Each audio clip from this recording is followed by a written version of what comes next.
the whole Liam Kumar Day effect, not really happening. Nigel couldn't make it. Yeah. I rang him all, he said he could make it. Don't dig this hole. Phil, credit to the guy, always manages to do well what he has, but he is a shocking person right now. You guys got a trophy? No. It was pre-vim. Nah, my life from Rashad Mendes is all Right, you go. I'm a tag jack! I'm a fucking tag! Hello and welcome to another episode of the LOC Report. It's the holiday edition of the LOC Report. We've been back, or we skipped a week I should say, so we're going to have a great episode for you today where we recap, Chris doesn't know this, all the way through from the recap bowl, the Wildcard Bowl, the semi-finals, and then obviously we'll preview the big one, Corona Bowl 16. But before we get to all that, we need to bring Chris into the show. How's it going, Chris? Well, thank you. Merry Christmas, everybody. Yes. Yeah, we're back again for this wild. I mean, it has been a wild card round, I have to say, but but yes, going into Corona Bowl 16. Can you believe it? 16. Yeah. I can't. So yeah, really looking forward to this show. This is always my favourite show of the year because everything counts on this. So we can speculate as much as we like about who's going to win, but this is the one. So without further ado, let's go. Yeah, absolutely. Yeah, I'm not going to add anything to that. Let's just get straight to the recaps. Here we go.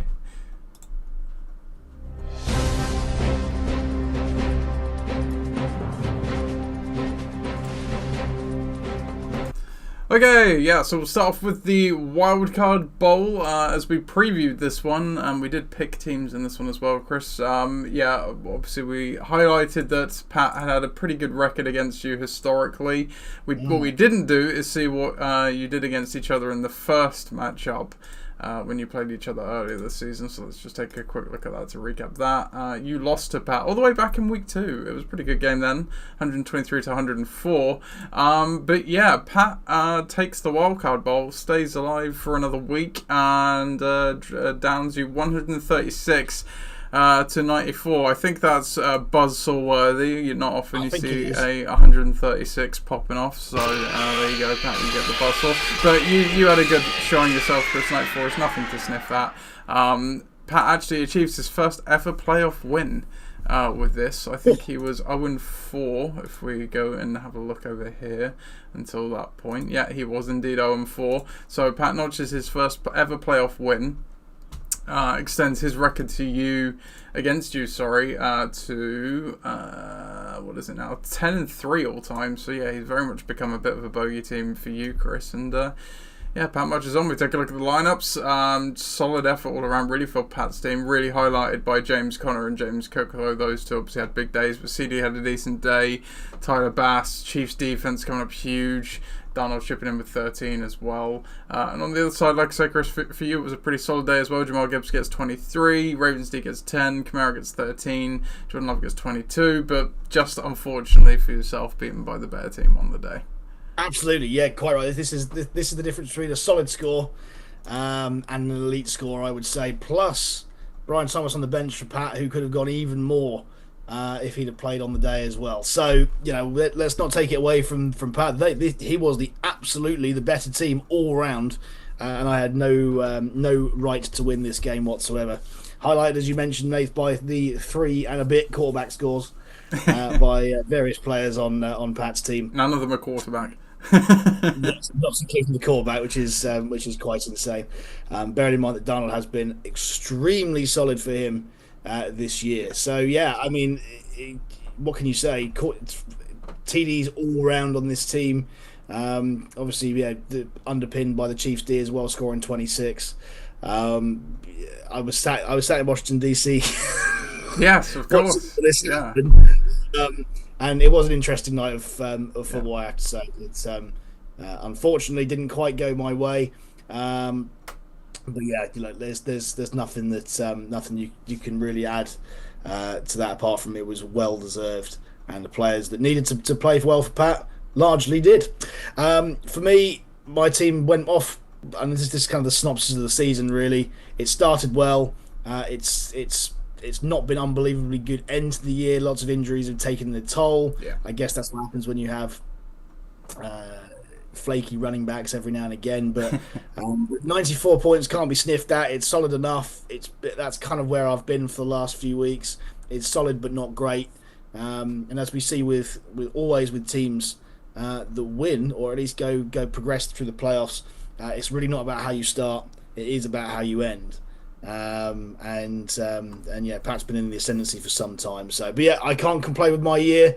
A 500 record and sort of stabilising after a couple of years of not really been too interested in it.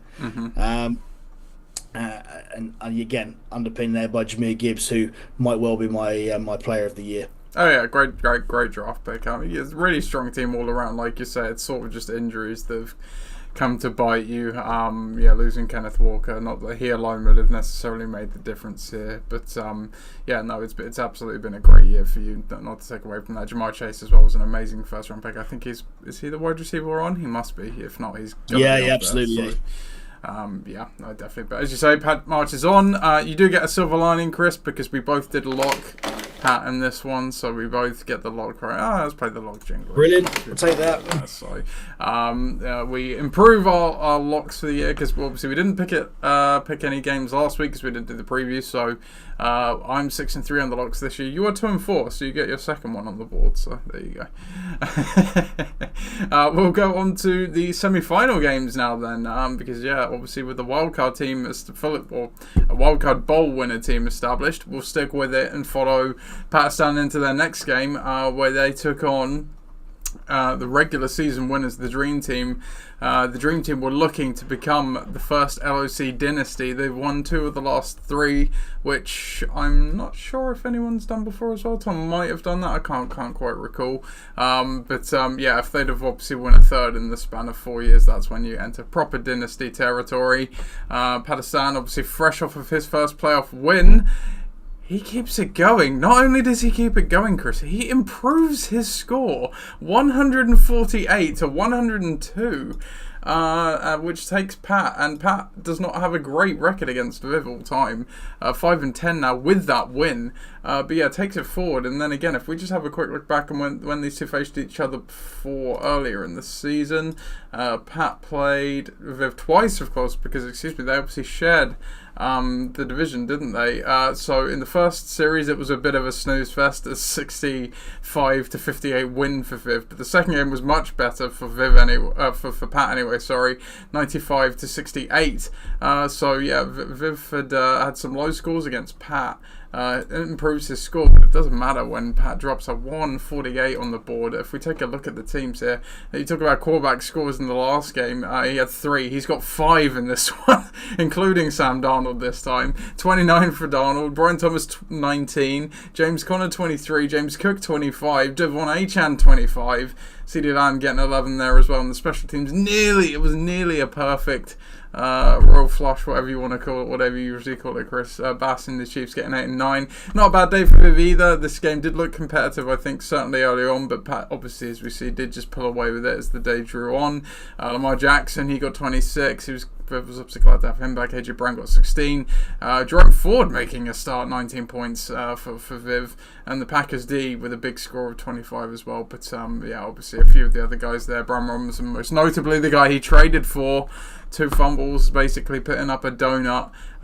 Cost Viv the win here. And puts an end to the regular season winners bid to win again. And I think this is the first...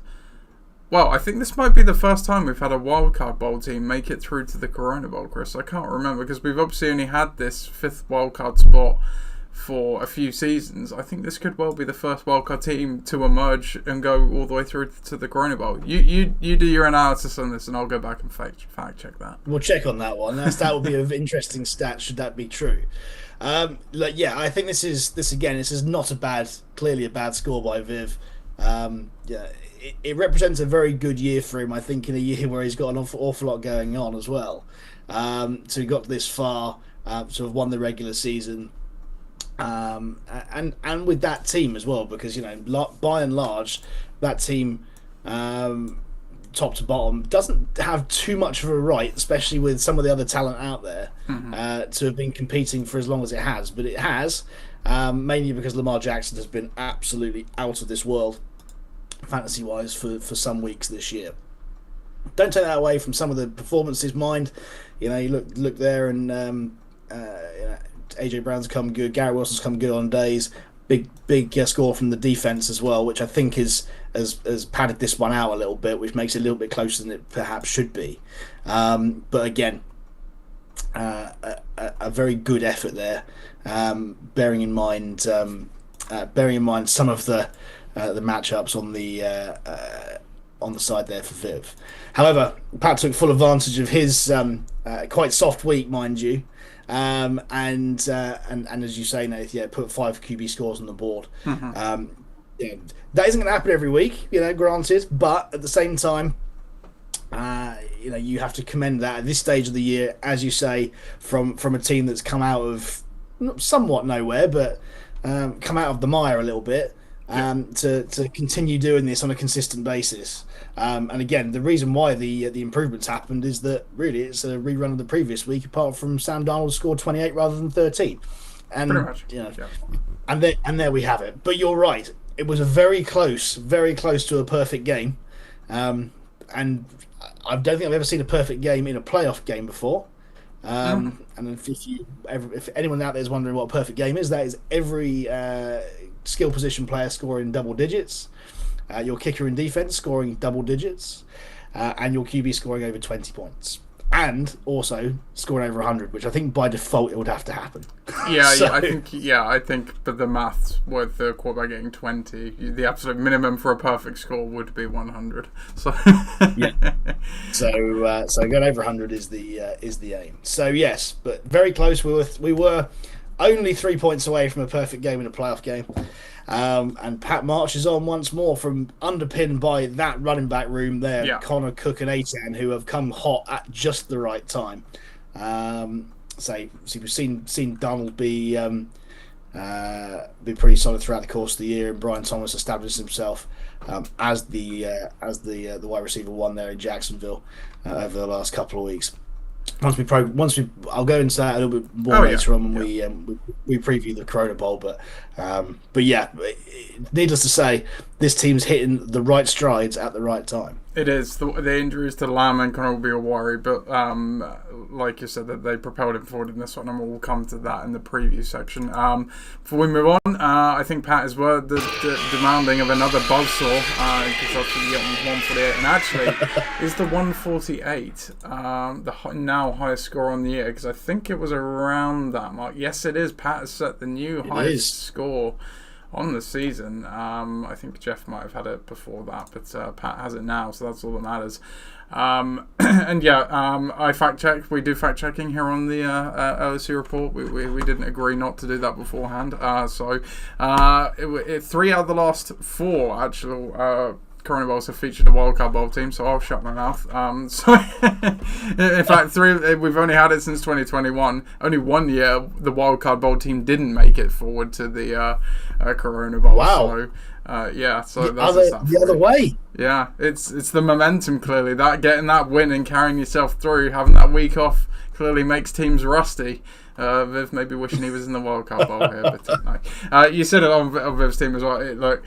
His team was very heavy on Lamar Jackson. Lamar Jackson's been great this year. He's been hiding some since. The team's not bad. It's like you say, just compared to other teams in the league, it's not on the same level all the way down the lineup. Lamar Jackson does a lot of the heavy lifting there, but still a great season for Viv.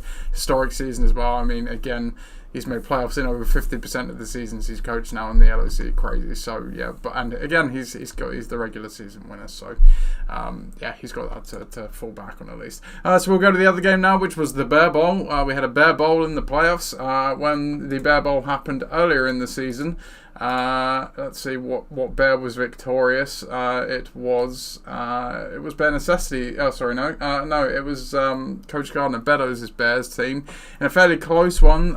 They won that one 90-85. This one went fairly similarly, but Coach Carter Beddoes improves his score slightly, and Ben Assesti's score goes down slightly, 101 to 81 in favour of Make Kitchens Great Again. And I can't believe that Trump could win twice in 1 year, potentially, Chris, but that's the way it potentially is going.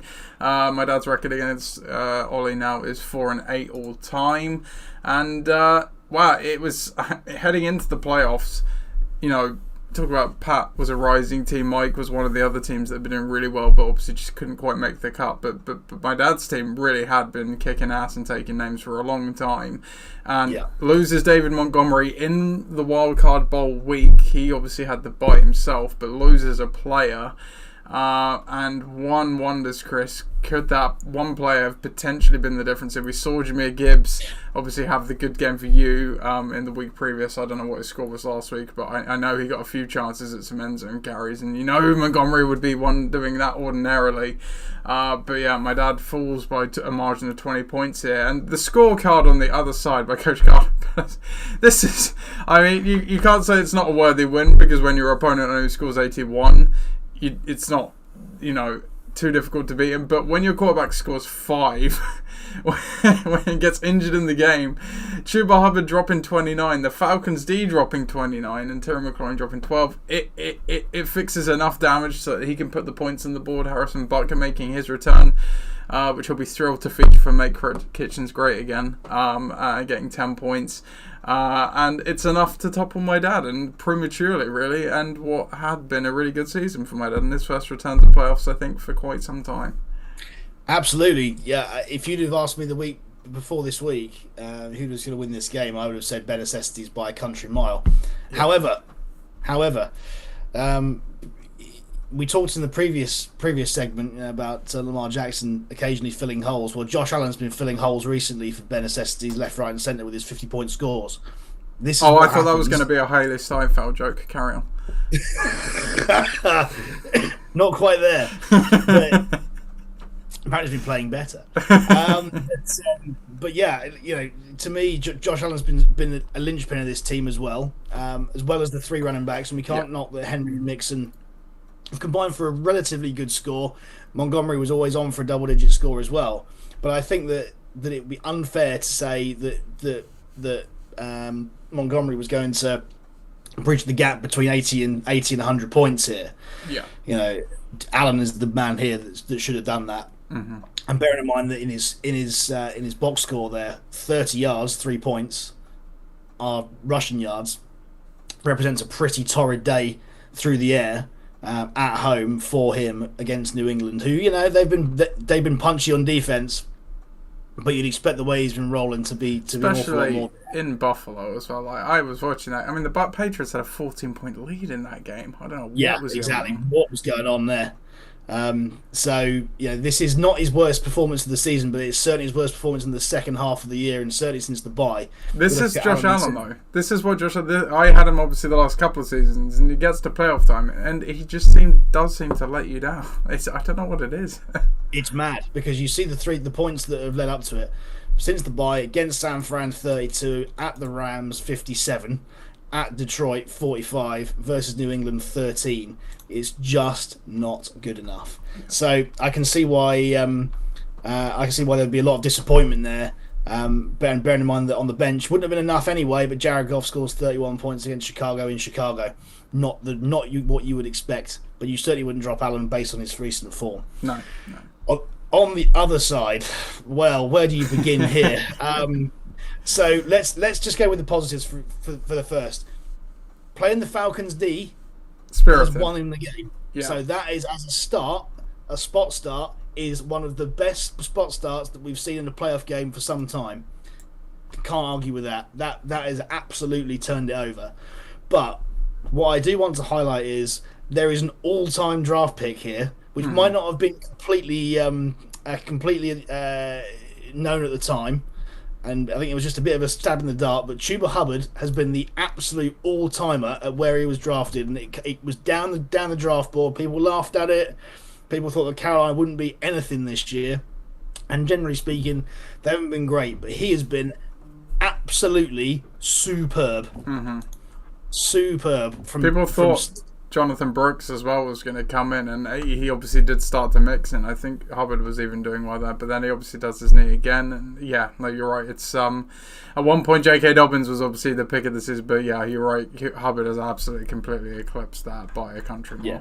Since week 3, he has been first round pick worthy as a running back, and again, he has propelled this team at times where it needn't have been propelled into wins.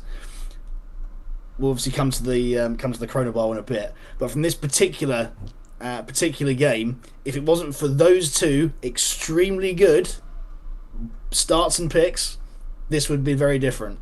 Yes, McLaurin has turned up with 12 points with the TD. There's some useful yardage totals in there against some pretty naff teams.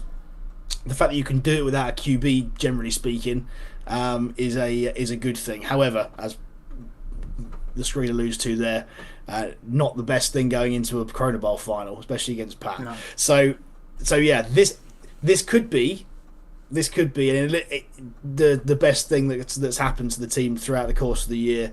But fair play, coaching wise, the Falcons D was the reason why this game ended up the way it did, because you take 19 points off of that, and it becomes very close indeed. Yes, exactly. Yeah, you give yourself an average D score. Yeah, definitely. So yeah, Coach Garden Meadows. We're talking about Pat getting his first playoff win in the Wildcard Bowl. This is also Coach Gardner Meadows' first playoff win. I can't remember how many. I think this might be the 3rd or 4th bite of the apple for him and for Pat as well. This was his 5th bite of the apple. He had 4 wins. Second for so he'd been to playoff twice before. So not only are we going to get a brand new champion in the Corona Bowl now that we know it's Pat Stan against May Kitchen's great again. These are two teams that have had not even won a playoff game entering this season. So fascinating, and we'll get to the preview in a second. But yeah, again, good season for my dad. Like you say, he's turned it around from again a few years in the mire. But unfortunately exits early here. We won't do a full-blown in the news section here, so I'm not going to play the jingle and stuff, because obviously injury-wise we'll cover that when we do the previews. Transaction-wise, but we can take a look at the transactions quickly, because Pat has been doing all-time mind games. He has added 2 defenses in the Dolphins and the Colts. He's added Bo Nix and Anthony Richardson and Brock Purdy. We'll come back to CD. I can see why. Actually, no, we'll talk about CD now, because he's dropped CD. Because CD has been ruled out for basically the rest of the season with his shoulder injury. So that is a bit of a big loss for Pat, because he has basically been a pretty regular starter for him, despite obviously not having Dak Prescott for some time. We'll leave it to the previews with the teams, because I tell you, it's a fascinating Corona Bowl threat, Chris. I don't think we've probably ever had one quite like it. So we've got all that going on. Obviously, Pat's attempts to block people. I don't know when Richardson and Bo Nix and stuff play, because there are a couple of games today. There could have been some even more shithousery, because if you drop people the day after you've picked them up, they go on to waivers. If you add and drop the same day, they don't. But it has afforded Ollie the opportunity to add a couple of quarterbacks, because Jalen Hurts has now been ruled out as well with his concussion. He has added Tua Tagovailoa. He's dropped Caleb Williams. I'm locking Pat based on that alone. That's a bad omen. That's mad. That's a bad omen. I know they've already played as well, but he's literally carried the guy and played him, I think, only probably in Jalen Hurts' bye week the whole year. Wow. And he's also added Bryce Young and dropped the Bears defense. What is he doing? He is asking. What is going on? He is asking for Lady Luck to smile or frown upon him. Sorry. Anyway, so there's some interesting. And bench Butker as well, by the way. Oh, God, well, there's going to be some crazy stuff going on. This is going to be an all-timer. The world might implode after this one. But yeah, I talked about both of them getting their first playoff wins. If we look in terms of my dad, so my dad now has a losing record in the playoffs, 3-4 all-time. Viv is now 6-5 all-time in the playoffs. Pat's obviously now 2-0. 2-4, after getting his first one in the Wildcard Bowl, gets another to boot. No debate corner today either, because obviously it's all about the Corona Bowl at this point, so we don't want to muddy with debate and stuff, so we'll just get straight to it, Chris. Let's just get to Corona Bowl 16. Let's play the preview jingle for one last time this season.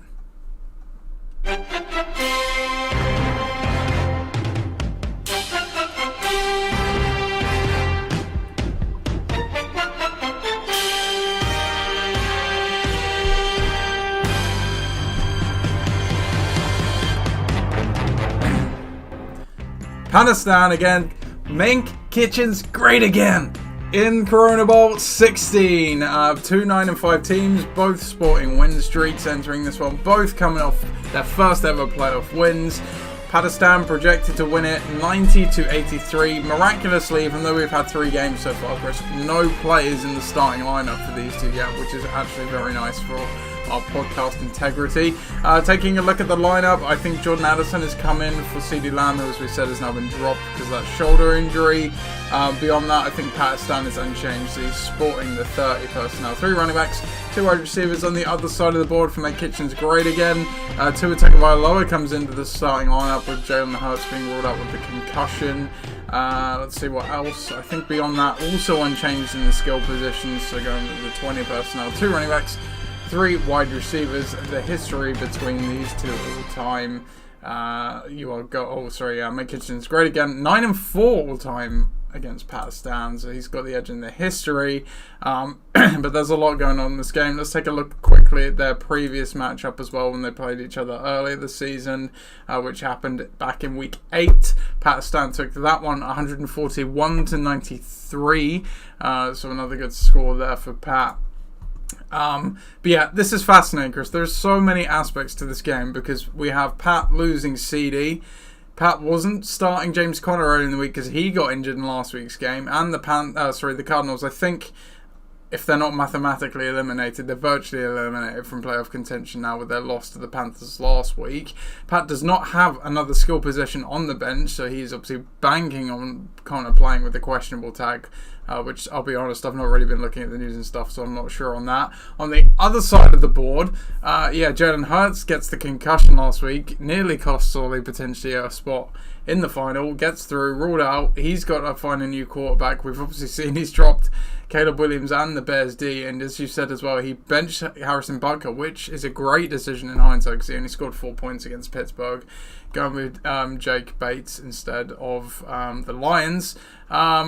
This is a really interesting case. It's 2 scrappy teams. I think you look on the paper, the names on these teams, you would not think these 2 teams would necessarily be in the Corona Bowl because more on Pat's side, it's obviously stronger because, as you say, the engine room of the running backs is really good. But Brian Thomas, a guy that's been playing with Mac Jones, Jordan Addison, he's been playing with he's the second fiddle there, albeit Sam Darnold's obviously very good. He's been good as well. You look at Mike Kitchen's great again. You've got guys like Colton Sutton, Tony Pollard, as you say, Chuba Hubbard, who was a surprise to everyone. It's a really interesting mix, this game. The injuries have only added to it, and it's nice because we had that one Corona Bowl where you played Ben that year where his team got decimated. He didn't really have any alternatives to go to, and you kind of wanted to a canter.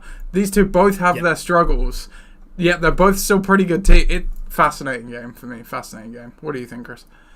Fascinating indeed. I think that the fact that Ollie's team has been able to keep going despite being piecemeal for most of the year has been impressive, to say the least, to have got this far. He didn't even have CMC. But this is a guy who's been playing without his first round pick. You look at some of the players. Yeah. Sorry, absolutely. And I think there were some players here on show, just to me, don't scream Corona Bowl, and certainly are on teams that don't have much to play for, which worries me. So you don't want to see Miami come up against Cleveland on the last day of the season. In Cleveland as well, that's a tough one. Yeah, in Cleveland, the weather. That's right. We know what time. We saw that Green Bay game, and then there's another wrinkle that I completely missed it, where Tua was actually on Pat's team for much of the season as well. Yes, exactly. That's right. It's a right redemption story if he comes through for him. But I do like McLaurin against Atlanta. That's okay for me. I do like Sutton against Cincinnati. That's okay. If Pollard's fit and ready to go, and he hasn't been practicing all week against Jacksonville, I think that's again that usually is quite good for running backs. That particular matchup, as we've seen with Hubbard, again, been really consistent throughout most of the season, especially the second half. And Commanders D against Atlanta with who knows who at QB. Doesn't really matter who. Should be solid enough. They certainly put together a few double-digit scores against bang average QBs. over the last few weeks. We've seen 10 points against Tennessee, 10 points against New Orleans, obviously with Levis and with bloody Rattler, and then with 10 points against Philly last week with a backup in for most of the game. Mm-hmm. So this team can put together a floor. I'm just not entirely sure that it can put together a solid enough totality of points to be able to compete here. Yep. Because you look at Pat, he's got mostly an intact team. You see this Minnesota being at home is a massive advantage as well. Yeah. Especially in conditions up there. So I think the Donald Addison stack is an interesting and potentially a bit of a gamble, not a risk, but a gamble. Yeah. But at home, I feel good about that. We've seen Brian Thomas take off. Tennessee have got nothing to play for, and I think actively want to lose this game. Cook and Achane have been running rings around guys, and I think again this time of the year you play up in Buffalo, you want to run the ball. If you're Miami in Cleveland with the conditions, you want to run the ball.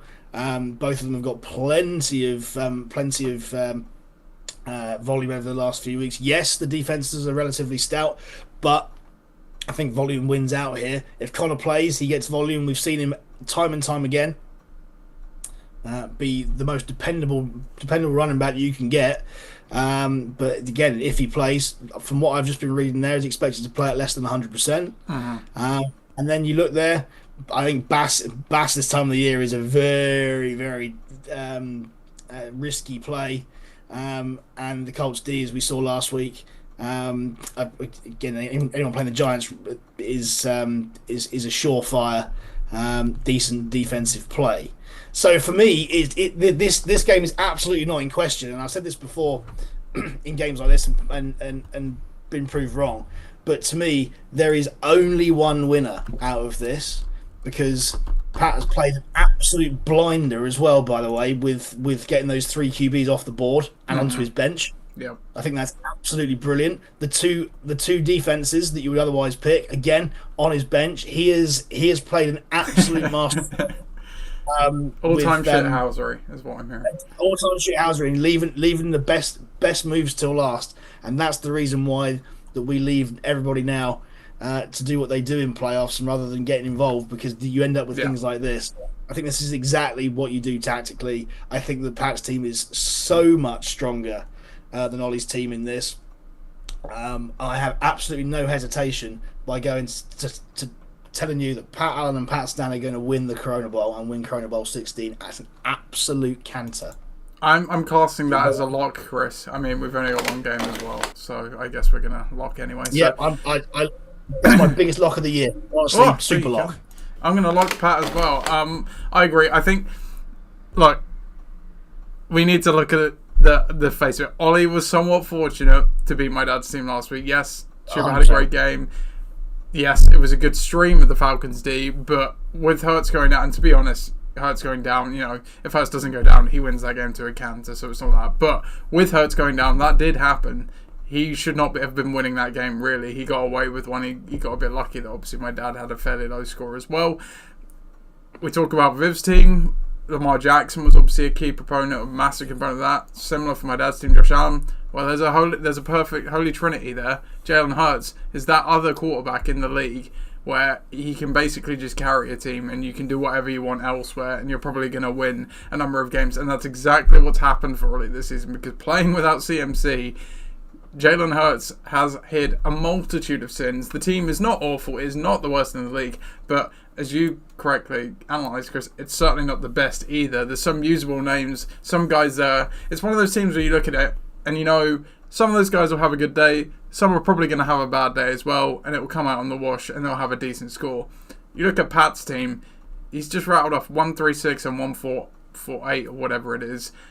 Yes. He's pretty much still at full strength. He's not got CD anymore, but I'm not even sure if it's a downgrade going to Jordan Addison at this point. Not in that fixture.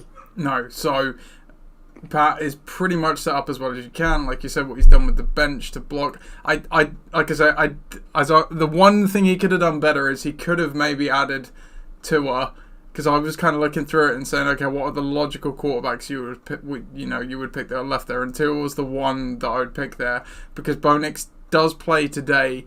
I don't know when Pat added Bo Nix, but I think he could have dropped him yesterday and re-added Tua, or maybe Tua was on waivers. That's the only small thing, because he's just given Ollie that little chance with Tua Tagovailoa potentially, but it could also be the ultimate sabotage, because we've seen what Tua does in cold weather games in December before. So, and he's got Achane, so if the Dolphins do badly, it's good for Pat. Their game plan, like you said, should really be to run it with Achane, and that's good for Pat. So if Ollie starts Tua, it's almost like it's win-win for Pat in a weird way. And if Tua does well, Achane's probably doing well as well. So it's like... Well, yeah, absolutely. So, fascinating game. I mean, it feels weird at this point talking about it, because I think looking through the course of the season, scoring-wise, Ollie was definitely not one of the high-scoring teams. Yeah, he was about 100 points behind Pat across the course of the season. And then if we compare to all of the teams, he was probably, pretty much middle of the road. But it is just the makeup of, I think, this particular game. And when you look at Ollie's team, like we said, it just doesn't seem to have that next gear like Pat's team feasibly does. I don't think that... I'm not sure what I think about the Commanders stream against Atlanta, because I thought Penix was pretty good in his first start. The Commanders D hasn't necessarily been great. They've had good games. And Atlanta very much need that game for playoffs as well. This is when you get to this time of the year as well, like you say about teams maybe not playing for much. There's also teams that are playing for a lot at this point. Doesn't always translate obviously into results, but Atlanta really need this one. And Washington have not been the same scorched the earth team that they were for the first couple of months in the year. They have definitely been susceptible and not firing on all cylinders. But no, I'm going for Pat in this one as well. Yeah, I've already logged it. So yeah. Really interesting. Looking forward to it. I am amazed, by the way, that Ollie has not picked up Tyjae Spears as a insurance. As a handcuff. He could drop Butker. Drop Butker now. Yeah. I think if you're going to do that, one of you has to go and pick Hurts him is out. Hurts is done. He's done. one of you just has to go and pick him up, because if Pollard doesn't play and one doesn't play and one of you starting Spears, that's the win.